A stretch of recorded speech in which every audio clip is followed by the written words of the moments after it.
Hi there, David Weaver with Franchise Your Freedom. I thought I would do a little series on do's and don'ts of small business, some very common things that I hear many small business owners challenged with. And so I just thought I would do a little series here. Today I want to talk about customer acquisition cost.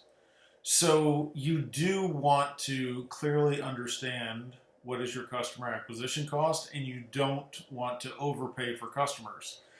This sounds very basic and a little bit obvious, but I can tell you this is a number one problem for small business owners in managing their cash in the early phase. So you want to be able to plan for how much are you going to spend on marketing and sales efforts and all of that.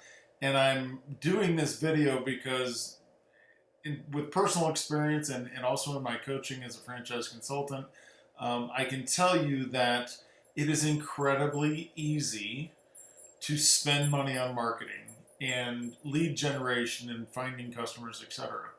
So not only do you need to be careful of how much are you going to spend, you also need to estimate and plan for spending, frankly, an incredible amount of money in the early years to get that flywheel moving, gain momentum, get people to recognize who you are and what you do, etc. It's a big lift in the early years. But it's also important to understand when the business is at business maturity, that marketing dollars should be a percentage of revenue, and you should understand what that is from the onset.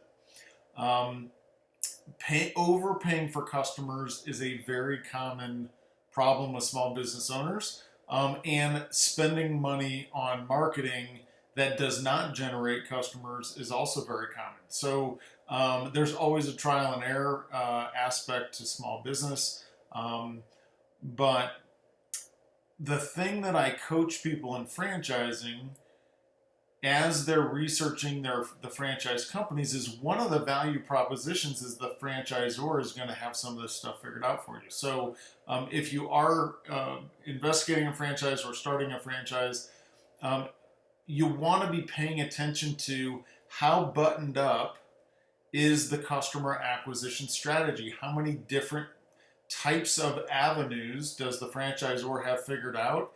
And do they very clearly understand how much each one of those avenues costs, or how much money you should be putting into each one of those avenues? Once I get some traction and momentum and you have customers calling you, the second phase to your sales funnel for any business is, what are you going to do with the customer? How do you track and capture that information? And then what are you going to do with it today as the phone rang, but also what are you going to do with it in 3 months and 3 years? Because the value of that customer and that contact information is expensive and therefore valuable. You want to hold on to it. So those are my a couple of thoughts of do's and don'ts for customer acquisition strategy. Hope you have a great day. If you like this segment, please give me a comment below. And if you'd like to connect with me, you can find my calendar and phone number in the comments. Have a good one.